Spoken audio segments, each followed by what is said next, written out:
From our Chicago studios, this is the Muslim News on Muslim Network TV. Assalamu alaikum, I'm Samana Siddiqui. Our top story tonight. House Republicans are threatening to shut down the federal government unless spending is drastically cut. Experts fear this would jeopardize funding for the Special Supplemental Nutrition Program for Women, Infants and Children, or WIC. The program provides nutritional and other assistance to pregnant women and women who recently gave birth, as well as to children up to age 5.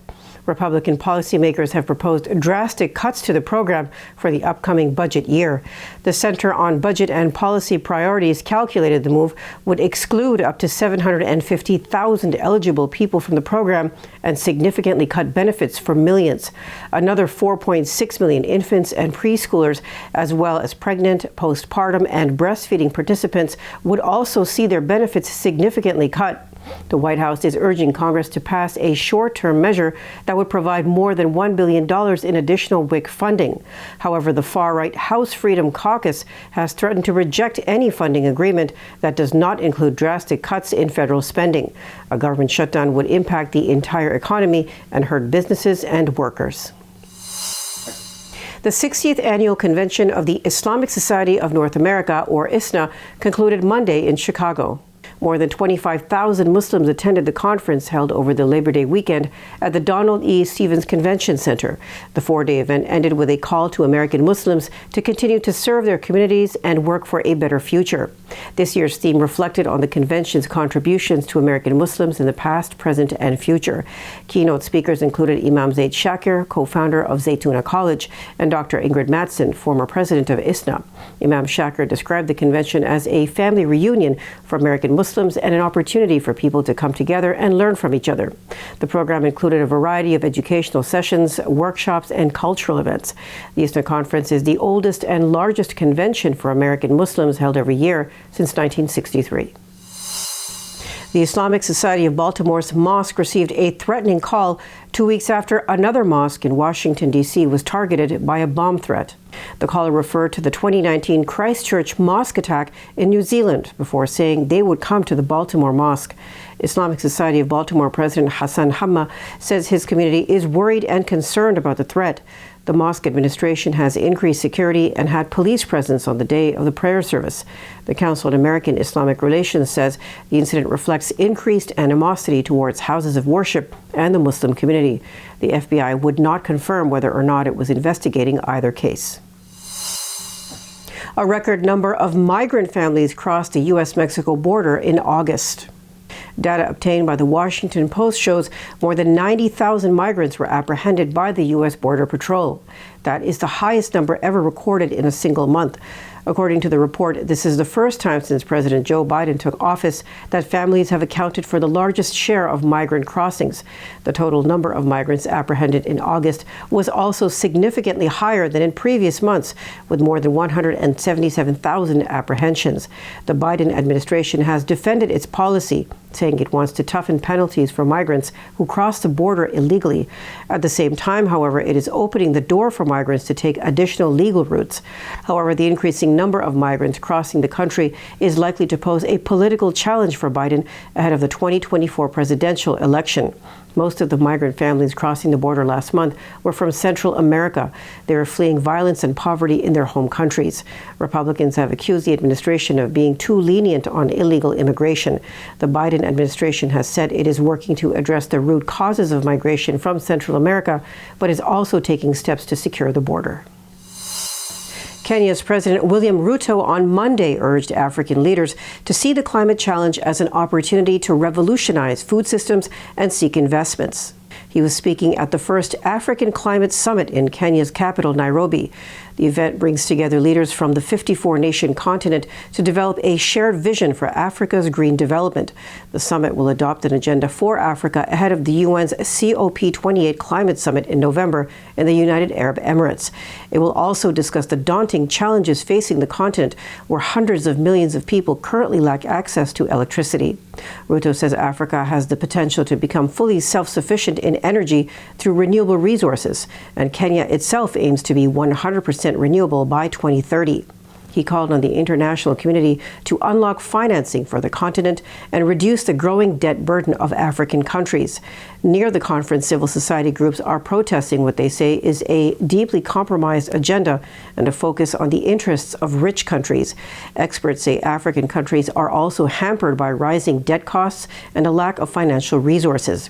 But the continent also has a unique opportunity to benefit from climate action.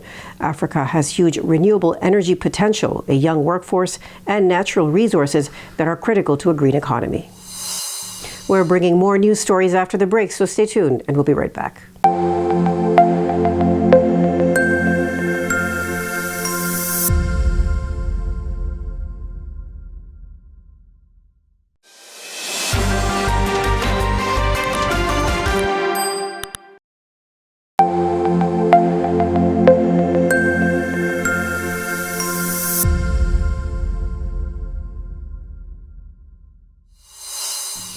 Welcome back.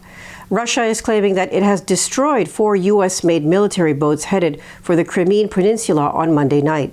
The boats were reportedly on their way to Cape Tarhankut, located in the southwestern part of the peninsula. The Russian Defense Ministry did not provide further details on the alleged attack. In a separate statement, the ministry said it had foiled 2 Ukrainian drone attacks over the Kursk region and Crimea. Ukrainian authorities have not yet commented on the allegations. Drone attacks inside Russia have increased dramatically in recent months, with authorities accusing Ukraine of being behind them. Although Kyiv has not claimed responsibility, Ukrainian President Volodymyr Zelensky has said the attacks on Russian territory are an inevitable, natural, and absolutely fair process. Despite all the challenges, the World Bank says it has found the Taliban-led administration has stabilized Afghanistan's economy to a large extent. According to the World Bank's Afghanistan Economic Monitor, inflation has turned to deflation due to improved supplies and market availability. The country's currency, the Afghani, appreciated significantly against most major currencies from January to August 2023. This occurred at a time when most currencies in Afghanistan's neighborhood have depreciated dramatically during this period. According to experts, this is due to the ban on foreign currencies for domestic transactions, the circulation of dollars by UN agencies, and increased remittances from abroad. From January to July, imports totaled more than $4 billion, up 32% from last year. A telephone survey also showed that almost all state employees received their monthly salaries on time. The Taliban has also signed mining contracts worth more than $6 billion with companies from China, Iran, Turkey, and the United Kingdom. Earlier this year, a Chinese company signed an oil production contract with the Taliban government.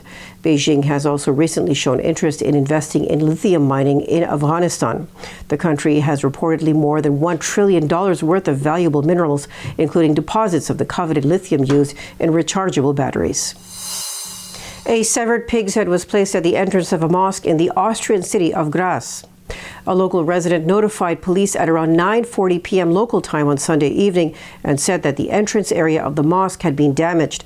The State Office for the Protection of the Constitution has taken over the investigation. There have been similar incidents in Graz in the past.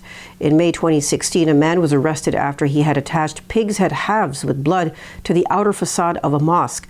The man and 2 accomplices were convicted in 2020. The following year, 2 members of the Austrian Army Intelligence Service were also charged in connection with the 2016 incident.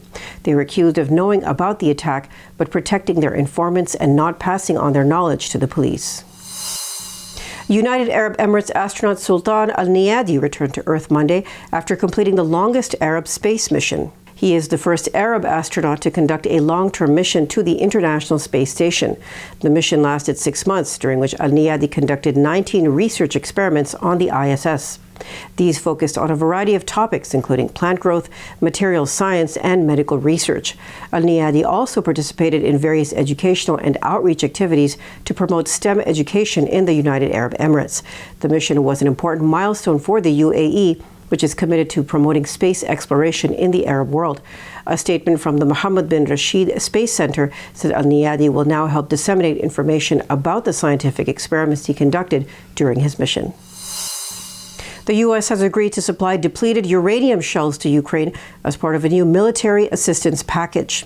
The shells are expected to arrive in Ukraine in the coming weeks. Depleted uranium is a byproduct of the production of fuel used in nuclear power plants.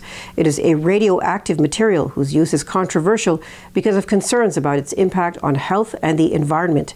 The International Coalition to Ban Uranium Weapons says ingesting or inhaling depleted uranium dust poses dangerous health risks, including cancer and birth defects. The U.S. has defended its decision, saying the shells are necessary to help Ukraine defend itself against Russia. Depleted uranium projectiles will be provided under the Presidential Drawdown Authority, which allows the president to transfer weapons from U.S. stockpiles without congressional approval in an emergency. Russia has threatened to retaliate with depleted uranium projectiles. Use of depleted uranium munitions has been banned in a number of countries. 2 masked Israeli soldiers reportedly forced 5 Palestinian women to undress in their home using a dog trained to attack as a threat. As reported by Israeli newspaper Haaretz, the incident occurred July 10th in the West Bank city of Hebron.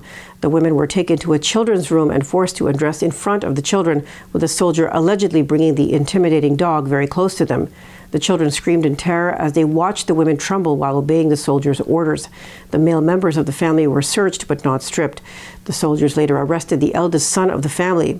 The family later discovered that gold jewelry worth about $11,000 was also missing.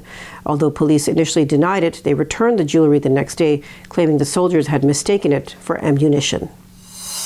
That's all from our Chicago studios tonight. Thank you for tuning in. You can subscribe to our YouTube channel and hit the bell icon for the latest updates. For more content, keep watching Muslim Network TV or visit muslimnetwork.tv. Salam and good night.